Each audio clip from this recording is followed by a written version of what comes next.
آئیے کتاب رحمت سورہ الکہف اٹھائیں۔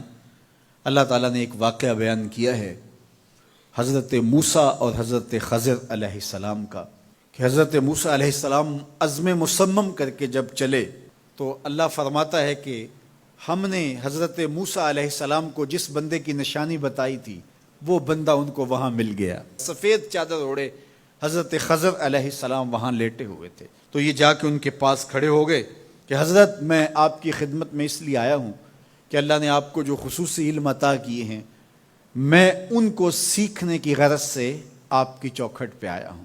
کہا تم میرے ساتھ صبر نہیں کر پاؤ گے، معاملے مشکل ہیں، سفر دشوار ہے، منزل کٹھن ہے، اور میرے معاملات ایسے ہیں کہ تم اعتراض کرو گے اس کے بغیر تم رہ نہیں سکتے۔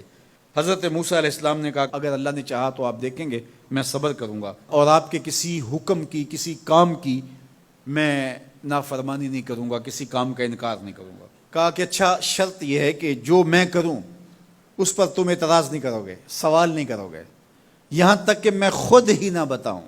تو کہا کہ یہ شرط ٹھہری، میں کوئی بات نہیں کروں گا۔ فانطلقا، دونوں چل پڑے، دریا کے پار جانا تھا۔ جو کشتی کا مالک تھا، کشتی بان تھا، وہ حضرت خضر علیہ السلام کو جانتا تھا تو اس نے کرایہ بھی نہیں لیا، لیکن جب کشتی پر سوار ہوئے تو عصا مار کے حضرت خضر علیہ السلام نے کشتی کا ایک پھٹا توڑ دیا۔ تو بے ساختہ حضرت موسیٰ علیہ السلام نے کہا آپ نے پھٹا توڑ دیا، یہ سارے ڈوب جائیں؟ کہا میں نے کہا تھا نا تم میرے کاموں پہ صبر نہیں کر پاؤ گے۔ تو حضرت موسیٰ کو یاد آیا، کہا میں بھول گیا تھا، اس پر مواخذہ نہ کیجیے۔ پھر دونوں چل پڑے، بچے کھیل رہے تھے، ایک خوبصورت لڑکا وہ بھی بچوں میں کھیل رہا تھا۔ حضرت خضر آگے بڑھے اور اس کی گردن مروڑ دی، اس کو قتل کر دیا۔ صاحب شریعت تھے حضرت موسیٰ علیہ السلام، نہ رہ سکے، پھر بول پڑے ایک جان کو بغیر کسی جان کے بدلے میں قتل کر دیا، اس نے گوایا کیا تھا ہمارا؟ آپ نے بہت ہی جو ہے وہ غلط کام کیا، یہ کام اچھا نہیں کیا آپ نے۔ کہا میں نے کہا نہیں تھا کہ تم میرے ساتھ صبر نہیں کر پاؤ گے۔ کہا ایک موقع اور دے دیجئے، اب اگر میں نے کوئی اعتراض اٹھایا تو پھر دوبارہ مجھے آپ اپنی صحبت میں نہ رکھیے، عذر تمام ہو جائے گا۔ پھر دونوں چل پڑے، یہاں تک کہ ایک بستی میں دونوں آئے تو آپ نے بستی والوں سے کہا کہ ہم مہمان ہیں، آپ ہماری مہمان نوازی کیجیے، کھانا کھلائیے۔ تو انہوں نے انکار کر دیا، کہا کہ ہم تو آپ کو بلایا نہیں ہے، آپ خود آئے ہیں، آپ اپنے کھانے کا خود انتظام کیجیے۔ گزر رہے تھے گلی سے تو ایک دیوار گرنا چاہ رہی تھی، تو جلدی سے اس دیوار کو مرمت کر دیا۔ کہا حضرت ہم اگر چاہتے تو اس پہ اجر لے سکتے تھے، انہوں نے ہمیں کھانا تک نہیں دیا اور ہم ان کی دیواریں سیدھی کر رہے ہیں۔ کہا اب تمہاری میری جدائی ہو گئی، تم نے یہ بھی اعتراض کر دیا۔ تو انہیں یاد آیا کہ وہ یہ بھی اعتراض ہو گیا، اب میں تمہیں بتاتا ہوں کہ یہ 3 کام میں نے کیوں کیے۔ اللہ اکبر۔ اب سنیے، قرآن ہمیں بتاتا ہے کہ ظاہری علم بھی ہوتا ہے لیکن کوئی باطنی علم بھی ہوتا ہے۔ کہا وہ پہلی بات کشتی والی سنو، یہ 2 مسکین بچوں کی کشتی تھی، ان کے گھر کا چولہا اس کی کمائی سے جلتا تھا۔ دریا کنارے کنارے ایک ظالم بادشاہ رہا تھا جو لوگوں کی کشتیاں چھین رہا تھا، ہم نے تھوڑا سا عیب لگا دیا، وہ ٹوٹی کشتی چھوڑ کے چلا گیا۔ اب وہ تھوڑے سے پیسے لگا کے کشتی مرمت کرا لیں گے، گھر کا چولہا جلتا رہے گا، بتاؤ اچھا کیا یا برا کیا؟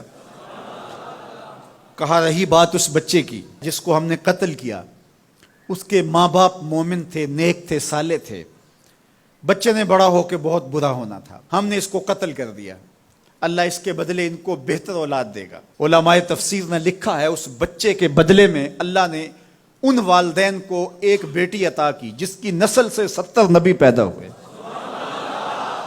دیوار کی کہانی بھی سن لیجئے، یہ شہر کے 2 یتیم بچوں کی دیوار تھی اور اس کے نیچے ان کا خزانہ تھا اور ان کا باپ بڑا نیک تھا۔ خزانہ دیوار کے نیچے ہے، دیوار گرنا چاہ رہی ہے، کسی معمولی دھکے سے گر جاتی۔ 2 ہی صورتیں تھیں، یا وہ بچے خود اپنا خزانہ اٹھا لیتے یا لوگ اٹھا کے لے جاتے۔ لوگ اٹھا کے لے جاتے پھر بھی ہاتھ میں کچھ نہ آیا، اور اگر وہ خود اٹھا لیتے تو بچے ہیں، بچپنے کی وجہ سے وہ اس کو اڑا دیتے۔ تو ہم نے اس کے اوپر دیوار کھڑی کر دی، جب تک وہ اس قابل نہیں ہو جاتے کہ یہ خزانہ نکال کے اس کو صحیح مصرف پہ لگا سکیں، اتنی دیر تک دیوار گرے گی نہیں۔ اللہ اکبر۔ وہ کسی وجہ سے دیوار قائم رہے گی، اور جب وہ اس عمر کو پہنچ جائیں گے جس عمر میں وہ اس خزانے کو سنبھال سکیں گے تو پھر دیوار خود بخود گر جائے گی اور یہ خزانہ نکال کر کے اپنے کام پہ لے آئیں گے۔